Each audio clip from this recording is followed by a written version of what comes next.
MTS और हवलदार में कौन सी पोस्ट सबसे ज़्यादा अच्छी होती है? मतलब आप जब एसएससी एमटीएस का फॉर्म फिल करते हैं, क्योंकि इस फॉर्म में दोनों एक पोस्ट होते हैं, जैसे एमटीएस का भी पोस्ट होता है और अपना हवलदार का भी पोस्ट होता है। तो आज के वीडियो में हम बात करेंगे कि कौन सी पोस्ट ज़्यादा अच्छी होती है और तुलना करेंगे, मतलब अगर आपको आगे की पढ़ाई करनी है तो उसके लिए कौन सी पोस्ट ज़्यादा अच्छी है, और अगर आपको रुक जाना है, मतलब आगे पढ़ाई नहीं करनी है, तो उसके लिए कौन सी पोस्ट अच्छी है। तो बने रहिए आज की वीडियो में और मोस्ट वेलकम है हमारी वीडियो में। आइए देखिए, सबसे पहले बात करते हैं कि सबसे पहले कैटेगरी लेते हैं हम एमटीएस के बारे में। एमटीएस में क्या क्या चीज़ें होती हैं और उसके बाद हम बात करेंगे हवलदार के बारे में। देखिए, एमटीएस में क्या होता है, सबसे पहले तो मैं बात करूं कि किसकी कट ऑफ कम जाती है और किसकी कट ऑफ हाई जाती है।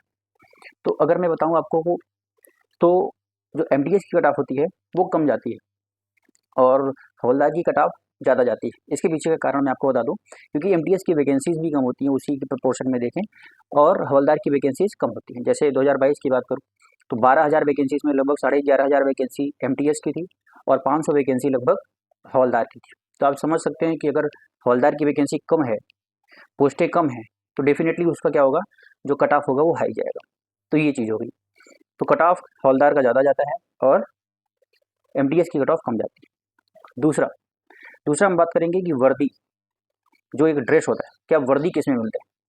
तो देखिए, वर्दी अगर मैं वैसे बात करूं तो वर्दी एमटीएस में भी मिलता है, बट वो जो एक पुलिस वाला वर्दी होता है उस तरह का वर्दी नहीं मिलता है एमटीएस में। एमटीएस में एक आपको ऑफिशियल टाइप में, जैसे I think black pant and white shirt करके आपको इस तरीके का कोई, आपको उसी के चलते आपको ड्रेस अलाउंस भी मिलता है।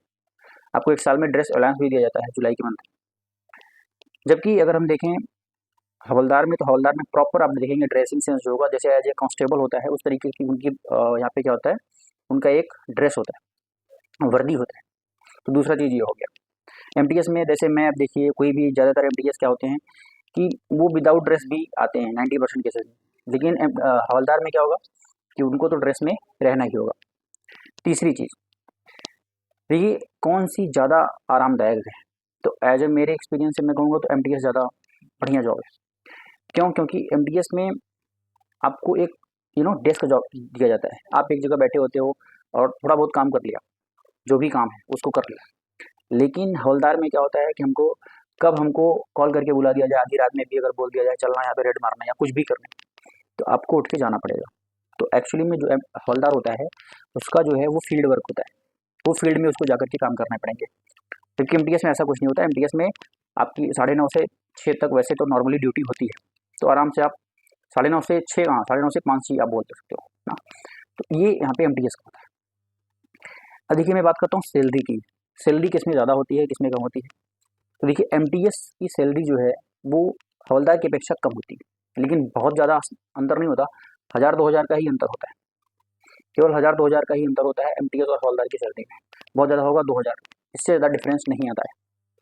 मेरी बात आप समझ रहे हैं? तो इस वजह से अब हम बात करते हैं, ये लगभग लगभग डिफरेंसेस हो गए एज ए हवलदार और एमटीएस में। मैंने आपको लगभग सारी बातें बता दी, चाहे वो वर्दी का हो, सैलरी का हो, कट ऑफ का हो गया, वैकेंसी का हो गया, सब कुछ बात मैंने बता दिया। अब अगर आपको आगे की तैयारी करनी, मतलब अगर आपको आपका लक्ष्य जो है वो एमटीएस या हवलदार ना होकर के, मान लो आप बहुत बड़ा लक्ष्य कोई आपने बनाया है यूपीएससी वगैरह का, तो किस में आप कर सकते हो? तो जैसे अगर मैं जॉब प्रोफाइल को देख करके ही एनालिसिस करूँ, तो आप भी अगर एनालाइज कर रहे होगे तो आपको पता चल रहा होगा कि जो एमटीएस है उसमें अगर आप जैसे काम कर लिए, डेस्क जॉब है, काम करने के बाद आप अपना बैठ करके पढ़ाई भी कर सकते हो, उसमें कोई आपको डिस्टर्ब नहीं करेगा। क्योंकि ऑफिशियल जो हमारे आईटीओ होते हैं वो बोलते हैं कि पहले तुम अपना काम कर लो और उसके बाद आप चाहे जो करो, हमसे मतलब नहीं। तो ये सीधी सी बात है। जबकि हवलदार में क्या है, आप पढ़ने बैठे हो या कुछ भी करने बैठे हो, आपको बुला लिया गया कि भाई चलना है, ड्यूटी पे चलना है, तो आपको जाना पड़ेगा। तो मेरे हिसाब से अगर आप सैलरी को उतना ध्यान में ना रखें तो एमटीएस ज़्यादा अच्छी जॉब है। आगे की पढ़ाई करने के पर्सपेक्टिव की बात अगर मैं करूँ तो, अगर आपको आगे की पढ़ाई करनी है और आगे जाना है तो एमटीएस ज़्यादा बेस्ट जॉब है अगर हम एज कंपेरिजन टू हवलदार।